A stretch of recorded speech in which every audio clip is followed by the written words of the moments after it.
શરત લાગી. આખું યુટ્યુબ ખંખોડી લેશો ને તો પણ આ લસણની ચટણીની રેસીપી તમને ક્યાંય નહીં મળે.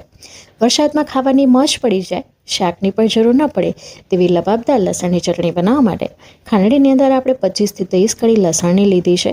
હવે આની અંદર 2 તીખા લવિંગિયા મરચાંનો ઉપયોગ કરીશું, જેને આવી રીતે ટુકડા કરી લઈશું જેથી આરામથી આપણે એને ખાંડી શકીએ. હવે આનું ફ્લેવર વધારવા માટે આપણે 1/2 ટીસ્પૂન જેટલું કાચું જીરું અને સ્વાદ પ્રમાણે આની અંદર આપણે મીઠું નાખીશું, જેથી લસણ આરામથી ખાંડાઈ જાય.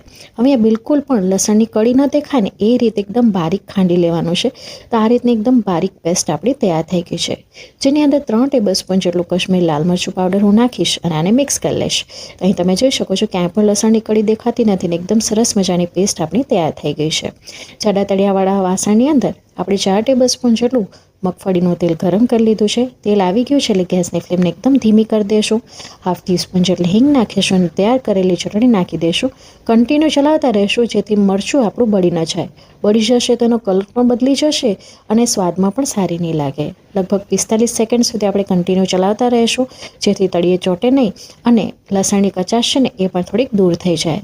હવે 45 મિનિટ સુધી સાતળી લીધા બાદ અહીં લસણની કચાશ દૂર થઈ ગઈ છે.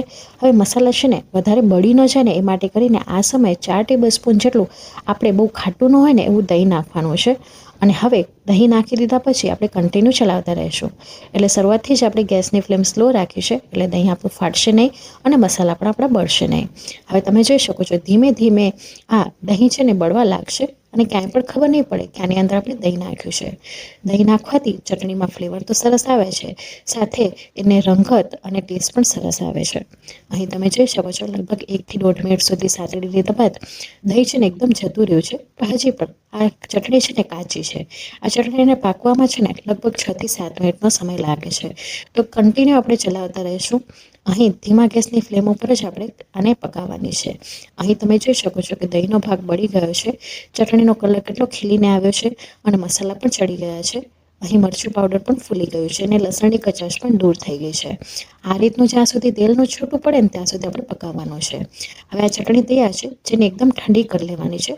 ઠંડી થઈ ગયા પછી આની અંદર મેં 1/4 કપ જેટલી કોથમીર નાખી છે સમારીને.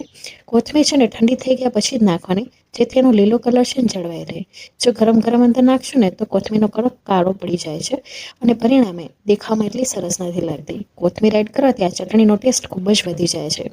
આ ચટણીને ફ્રીજમાં તમે અઠવાડિયા સુધી સ્ટોર કરીને ખાઈ શકો છો. એરટાઇટ કન્ટેનરની અંદર આને સ્ટોર કરીને મૂકવાનું. હવે બાજુમાં શાક સાથે પણ તમે લઈ શકો છો.